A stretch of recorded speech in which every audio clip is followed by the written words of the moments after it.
Você já reparou como às vezes quem fala menos, quando fala, é mais ouvido? Não é coincidência. O silêncio bem usado muda a dinâmica de qualquer conversa, de qualquer grupo e de qualquer ambiente. E aqui eu não falo do silêncio da timidez, falo do silêncio da presença, do silêncio que não precisa preencher o ar para existir. Quando você não responde na hora, ou quando deixa um espaço para que o outro complete um raciocínio, algo acontece. As pessoas passam a dar mais atenção às suas palavras. E a atenção é o principal combustível do respeito. O cérebro tende a valorizar aquilo que exige mais trabalho para ser entendido. Se você dá presença e não oferta tudo de graça, quem tá do outro lado começa a trabalhar para te compreender. E esse esforço aumenta a consideração. O silêncio também é um sinal. Na maioria das interações, quem fala demais demonstra pressa. Pressa de ser aceito, pressa de ser visto, pressa de provar algo. Então, quem demonstra calma, mostra que não precisa provar. E essa diferença é sentida no corpo, no olhar, no tom, na postura. Lembre-se disso. As pessoas percebem os sinais antes mesmo de entender as palavras. E existe uma regra simples por trás disso. Na nossa cultura, a raridade constrói valor. Quando você fala pouco, mas de forma assertiva, as suas frases são registradas. Mas, quando fala demais, é como se tudo virasse ruído. Mas atenção, silêncio não é ausência. Você pode ficar em silêncio e ao mesmo tempo se comunicar muito. Com seu contato visual, suas expressões faciais e até mesmo seu estilo. Tudo isso transparece você. São formas de manter a presença, sem precisar verbalizar cada pensamento. A pessoa que domina isso não é fria, é estratégica. Até porque há uma função protetora do silêncio. Ao expor demais seus sonhos, seus planos, seus medos, você entrega pontos que podem ser usados contra você. Em relacionamentos, no trabalho ou com amizades, contar demais sempre é dar munição. Além de existir um componente psicológico. Quando você ouve mais do que fala, coleta pistas, vê padrões, percebe intenções, percebe até o tom das palavras e o que acontece nas entrelinhas. E essa observação te dá vantagem. Não porque você está manipulando, mas porque decide falar melhor com base naquilo que entendeu. Mas é preciso cautela. O silêncio, quando mal colocado, vira frieza, e frieza afasta. Portanto, encontrar o equilíbrio é fundamental. Trata-se de selecionar o que dizer, quando dizer e principalmente, para quem dizer. Sabe o que é mais impressionante? É que a tradição humana já reconheceu isso muitas vezes. Há provérbios antigos que dizem: sejam todos prontos para ouvir, mas tardios para falar. E quem guarda sua boca, guarda sua vida. Mas quem fala demais, acaba se arruinando. Até mesmo filósofos que diziam: temos 2 ouvidos e uma boca, para que possamos ouvir o dobro do que falamos. Esses textos mostram que não devemos enterrar isso em dogmas, mas usar como um indicativo de que a nossa experiência humana mostra que a medida da palavra tem um impacto real. Quantas vezes você já disse sim quando tudo gritava não? Bom, esse é o peso que quase todo mundo carrega. O medo de desapontar, de parecer grosseiro ou até de perder uma oportunidade, nos faz acertar coisas que não queremos. E no fim, quem paga a conta é sempre a nossa paz. Mas existe algo poderoso em aprender a dizer não. Não aquele não seco, ríspido, que afeta e afasta as pessoas, mas um não elegante, que coloca limites de forma firme, sem perder a gentileza. E é essa habilidade que transforma o respeito em algo genuinamente natural. Porque repare, tem pessoas que se doam tanto que parecem nem ter um centro, nem prioridades próprias, nem mesmo princípios. E aos poucos, ela vai deixando de ser respeitada. Por outro lado, quando você sabe negar, o olhar dos outros muda. Eles entendem que você tem clareza, que valoriza o seu tempo e que a sua energia não está disponível para qualquer coisa. Isso não afasta. Pelo contrário, aproxima, porque a autoridade verdadeira não é sobre gritar ou se impor à força, é somente deixar claro onde estão seus limites. Dizer não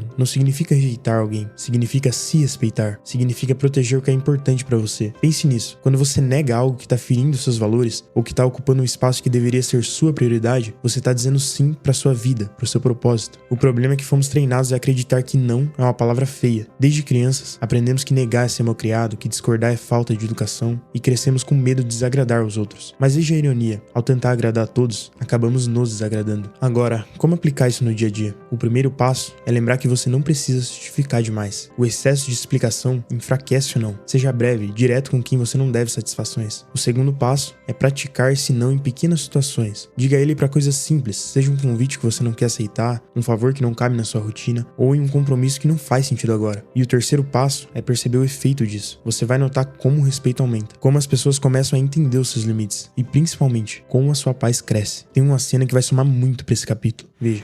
I am not gonna make it. When you go in the joint within the first day, maybe even sooner, somebody's gonna say something simple like, pass the salt.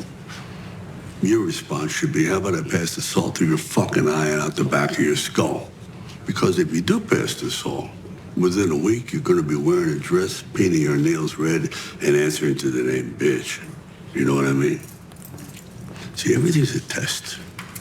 Imagine por um instante que você tá conversando com alguém que nunca viu antes. Nos primeiros segundos, você ainda tá analisando aquela pessoa. O jeito como fala, a postura, os gestos, a energia que transmite. E de repente, você começa a sentir que a conversa flui de forma mais leve. Você percebe que a pessoa parece familiar pra você, como se já a conhecesse de algum lugar. Ela sorri no momento certo, faz pequenos gestos parecidos com os seus, acompanha o seu ritmo e sem perceber, você começa a confiar nela. Bom, isso não é mágica, é o que eu chamo de espelho invisível. Uma técnica sutil, quase imperceptível, mas extremamente poderosa para criar conexão e respeito. Não exige que você mude quem é, mas que aprenda a sintonizar com o outro, como se estivesse ajustando uma frequência de rádio até encontrar a estação certa. E aqui tá o segredo. Quando duas pessoas vibram na mesma sintonia, um abre espaço para outra, mesmo com poucos minutos de conversa. E é nesse espaço que nasce a confiança, a empatia e principalmente o respeito genuíno. Esse fenômeno é conhecido na psicologia como rapport, um estado de sintonia entre duas pessoas, e é usado para facilitar interações, aumentar a credibilidade e a conexão entre as pessoas. Só que tem um porém. O erro de muita gente é achar que essa técnica é imitação, copiar gestos, forçar a entonação ou fingir que gosta das mesmas coisas. Isso não funciona. Por quê? Porque as pessoas percebem, soa falso e pode gerar justamente o efeito contrário, o afastamento. O espelho invisível tá na sutileza, é você captar a energia do outro e devolver de uma forma mais natural, sem esforço, sem encenação. Por exemplo, se a pessoa fala devagar, você não precisa acelerar, apenas suavize seu ritmo. Se ela tá sentada de pernas cruzadas, espere uns segundos e de forma natural, cruze as suas também. Se a pessoa gesticula bastante, use um pouco mais das suas mãos, vai fazer mais sentido, percebe? É quase como uma dança silenciosa. Você não toma o lugar do outro, apenas acompanha o seu ritmo. E por que isso cria conexão? Porque o ser humano tem um desejo profundo, ser compreendido. Quando alguém sente que tá diante de uma pessoa que fala a mesma língua, surge uma sensação de conforto quase imediata. É como encontrar um velho amigo. O cérebro interpreta como sinal de familiaridade, de segurança. E o que é familiar, automaticamente tende a ser confiável. Por isso, líderes, negociadores, terapeutas, professores e até grandes comunicadores usam essa técnica o tempo todo, mesmo que nem percebam. E quando feito com intenção genuína, o resultado é poderoso. Você ganha respeito sem esforço. Pense na seguinte situação. Você entra em uma sala de reunião com pessoas que não conhece. Todos parecem sérios, postura rígida, linguagem informal. Se você chega rindo alto, falando rápido e contando piadas, qual será a reação deles? Fechamento. Você não tá na mesma frequência que eles. Agora, se você entra, cumprimenta com seriedade, mantém o mesmo nível de formalidade e só depois, pouco a pouco, vai trazendo leveza, a aceitação deles será completamente diferente. Por quê? Porque primeiro você mostrou que entende o ritmo deles. Ei, just like water, seja como a água, seja maleável, flexível, se adapte ao ambiente. Nas 48 leis do poder, Robert Greene fala exatamente isso na lei número 48. Mesmo porque a água abaixo de 0 vira gelo, acima de 100 vira vapor. Percebe? Ela não perde a sua essência, continua sendo água, apenas ajusta o caminho. E esses pequenos ajustes não precisam ser forçados. Aliás, quanto mais natural, melhor. A ideia aqui não é copiar, mas sim sintonizar. Mas talvez você se pergunte, isso não é manipulação? E a resposta está na intenção. Se você usa essa técnica apenas para obter vantagem e mexer com os sentimentos dos outros, daí sim, estará manipulando. Mas se a sua intenção é construir pontes, gerar confiança e facilitar a comunicação, o efeito é positivo para ambos os lados. E o mais fascinante dessa técnica é que muitas vezes o outro nem sabe explicar por que gostou tanto de você. Ele só sente. Só percebe que a conversa foi agradável, que houve confiança e que fluiu bem. E esse sentimento abre portas. E é por isso que eu chamo de espelho invisível. Você não vê, mas sente o impacto. E o outro também. Mas não se preocupe, é como aprender a andar de bicicleta. No começo, você pensa em cada detalhe. Pedalar, segurar o guidão, manter o equilíbrio. Mas depois de um tempo, virá algo natural, que você faz praticamente sem esforço. Quantas vezes no seu dia, alguém te elogia de verdade? Não aquele elogio automático, tipo um bom dia disfarçado, mas um elogio sincero, que te pega de surpresa. Poucas vezes, né? E é justamente por isso que quando acontece, tem muito impacto. É como se por alguns segundos a gente parasse e pensasse, caramba, essa pessoa me viu, ela realmente percebeu algo em mim que passa despercebido para os outros. E esse é o poder do elogio inesperado. Ele não só deixa o outro de bom humor, mas também constrói um respeito silencioso, que a gente nem sempre consegue explicar. Mas por que esse elogio tem tanto poder? Existe um detalhe importante aqui. Todo ser humano tem sede de reconhecimento. Não importa a idade, a cultura, o contexto, desde crianças, a gente busca aprovação. Quando acertamos algo, esperamos o olhar, a palavra, a validação, e quando crescemos isso não muda. Só que o mundo moderno é escasso em reconhecimento. As pessoas estão ocupadas demais, distraídas demais, preocupadas com seus próprios problemas. Resultado? Quase ninguém olha de verdade pro outro. E quando alguém chega e rompe esse padrão, entregando um elogio inesperado, cria-se um rompimento de rotina. Isso gera uma conexão imediata. E mais do que isso, gera respeito, porque a pessoa entende. Se ele viu isso, é porque ele tem um olhar atento. Se ele reparou nisso, é porque é diferente da maioria. Mas aqui entra uma diferença crucial. Não é qualquer elogio que funciona. Um elogio vazio, forçado ou genérico, tipo, você é incrível, você é top, você é maravilhoso. Frases assim soltas, ditas sem contexto, não tem peso nenhum. Aliás, às vezes soam até falsas. O elogio inesperado tem força, porque ele é específico, sutil e principalmente autêntico. Ele geralmente aponta algo que passaria despercebido. Por exemplo, em vez de dizer "você é muito inteligente", diga "eu reparei que você sempre consegue explicar ideias complicadas de forma simples. Isso é raro". No lugar de "você é legal", diga "achei impressionante como você conseguiu ouvir todo mundo antes de dar sua opinião". Percebe a diferença? Não é sobre exagero, é sobre precisão. Até porque o segredo do impacto está justamente no fator surpresa. É dizer algo que o outro não esperava ouvir. E aqui tem uma coisa interessante. Quanto mais a pessoa é acostumada a ser elogiada por algo, menos impacto aquilo tem. Uma pessoa bonita já ouviu sobre a sua beleza milhares de vezes. Um profissional talentoso já recebeu dezenas de comentários sobre a sua capacidade. O que pega de surpresa é justamente quando você elogia aquilo que ninguém tá vendo. O esforço por trás da beleza ou a disciplina por trás do talento. E é isso que constrói o que eu chamo de crédito social. O que é isso? É como uma moeda invisível que circula entre as pessoas. Quando você reconhece alguém de forma genuína, você deposita nessa conta. E esse depósito gera duas coisas ao mesmo tempo. Primeiro, o afeto, porque a pessoa se sente bem perto de você. E depois, o respeito, porque o elogio não veio de bajulação, mas de uma percepção real. E existe um detalhe curioso. O elogio inesperado não só aumenta o respeito que os outros têm por você, como também volta pra você. Lembra do crédito? Quando você elogia a pessoa de forma sincera, essa pessoa inconscientemente sente que tem uma dívida com você. E ela vai querer pagar pra você uma hora ou outra. Na psicologia,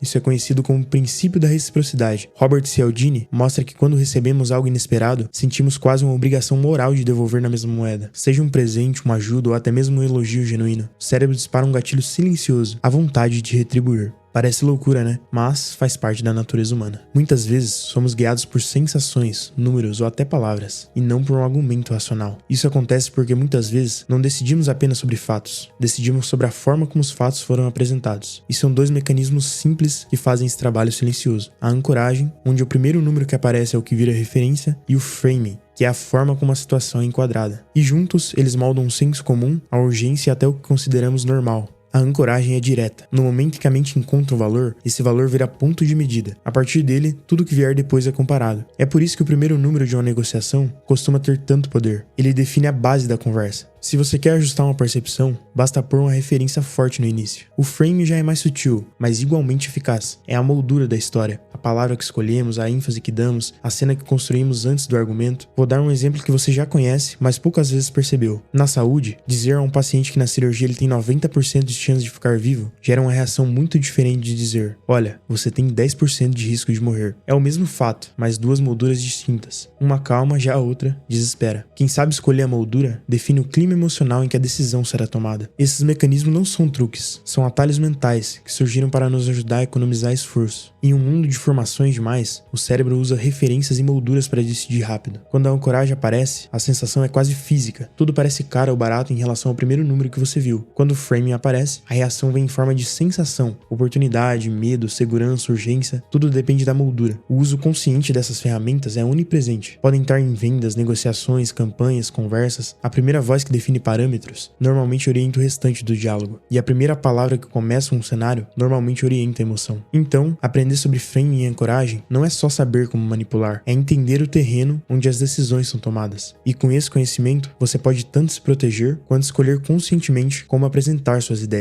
E consciência é liberdade. Bom, agora eu quero que você me conte qual parte fez mais sentido para você. Que a sua presença fale antes das palavras. Até o próximo vídeo.